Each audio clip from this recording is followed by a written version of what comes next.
So there's been a lot of drama in recent months as the battle between the PGA and LIV Golf is heating up. We got it. Roy McIlroy does it again. DeChambeau and Koepka. LIV Golf versus PGA, the latest drama. Golf used to be a game of quiet fairways, polite applause, and gentlemanly handshakes, but not anymore. The sport has been thrust into the spotlight of a high-stakes, high-drama showdown that feels more like a blockbuster movie than a leisurely weekend pastime. As the battle between LIV and the PGA Tour enters a new dimension, one thing is clear. This isn't just about birdies and bogeys anymore. It's about power, money, and the future of the game itself. Buckle up, because this drama is far from over.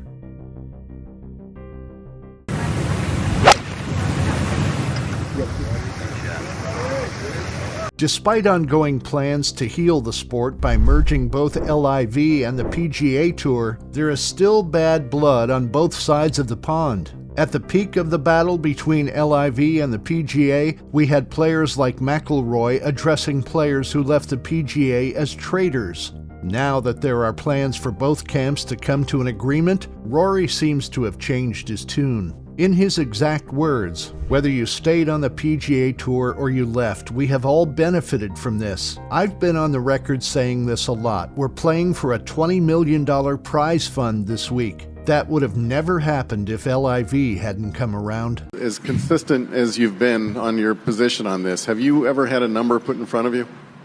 Yes, but it was before it was LIV. It would have been PGL, yeah. I think everyone's just got to get over it, and we all have to say, okay, this is the starting point and we move forward. Whatever happened has happened, and it's been unfortunate, but reunification, how we all come back together and move forward, that's the best thing for everyone. Whether you stayed on the PGA Tour or you left, we have all benefited from this. And I've been on the record saying this a lot. Rory wasn't the only one fuming about the plans to unite the two camps. When word first got out that deals were being made, Tiger Woods felt frustrated that the players weren't involved in the process. Even though he was never as rash as Rory, Woods was still one of the voices against the Saudi-backed tour. And we now know that Tiger Woods reportedly turned down between $700 and $800 million to join it. It's always disappointing when the defending champion's not here. I feel has said some things that I think a lot of us who are committed to the tour and committed to the legacy of the tour. Being left out of the process must have felt awful, but just like Rory McIlroy, he is now ready to move on with the unification plans. Even though the reunification is still a pipe dream, a lot of players aren't happy with the plan to reunite both camps. I think I can play for another couple years. Let's go! Adam Scott of the PGA says he won't be surprised if there are players who aren't happy with the agreement. Most of the negative emotions come from PGA stars who turn down big deals from LIV and how they intend to make them whole if the deal goes through. We can already imagine how those players who stayed loyal to the PGA would feel seeing LIV golf players enjoy the same benefits when they return. Just my opinion, man. My opinion changed. That was it. You guys will never believe me, but we didn't have the conversation until everything was done at the U.S. Open. Another talking point that may cause trouble in both camps is how they plan to include LIV stars who still wish to play tour events. When you said that PGA Tour, you were happy on the PGA Tour to now? Like I said, opinions change. And I feel very comfortable with the decision I made. I'm happy. There is the issue of how they would be reacclimated for events and if it will come at the expense of some tour cards for the rank and file. These are the types of problems Adam Scott and his team have to solve if there is hope for merging the two establishments. The new deal is meant to create a new entity called NewCo, which should be the perfect blend of the PGA Tour and LIV Golf. If executed properly, it could bring the change fans have been asking for. But if not, we would be looking at the beginning of the failed experiment. No one could have expected the epic battle that would ensue with the creation of the Saudi-backed league. What was supposed to be a quiet rival turned into a well-oiled machine that was hell-bent on replacing the PGA Tour as the #1 destination for all things golf.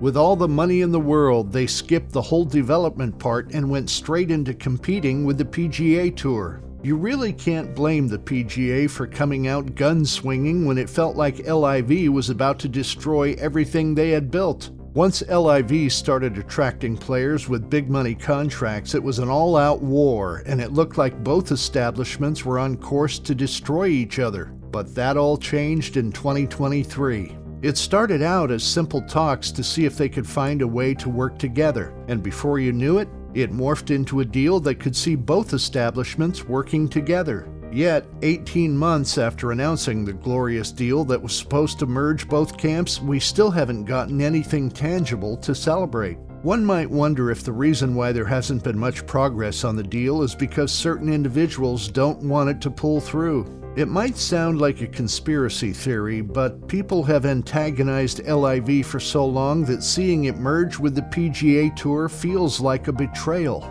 If the deal goes through, there are going to be a lot of changes to how the game is run. From the PGA Tour accepting to give players contracts to giving players more money up front. Some might argue that upfront money might impact competition, but there is no going back at this point. LIV Golf opened Pandora's box when it flipped the game on its head, and if the deal goes through, golf as we know it will change forever. 2025 looks to be a strategic year for the deal to unify the PGA Tour and LIV Golf as both parties held meetings with Donald Trump to decide the fate of golf. It was just the first of many meetings with the president as they looked to iron out the framework for the future of the game. If it was any other president, the meeting might just be seen as a formality, but seeing how Trump loves golf, we can count on him to take things seriously. If there's one thing you can be sure of, it's that Donald Trump really loves golf, and you can be sure that he's doing everything in his power to make sure the deal doesn't fall apart. And for those fans who thought the game might become unrecognizable once the dust settles, we don't see that happening with the involvement of Donald Trump. Rory McIlroy claimed that Trump isn't a fan of LIV's format, so you can expect a deal that results in a system that's still familiar. This means bringing back all the players under one umbrella to compete against the best of the best.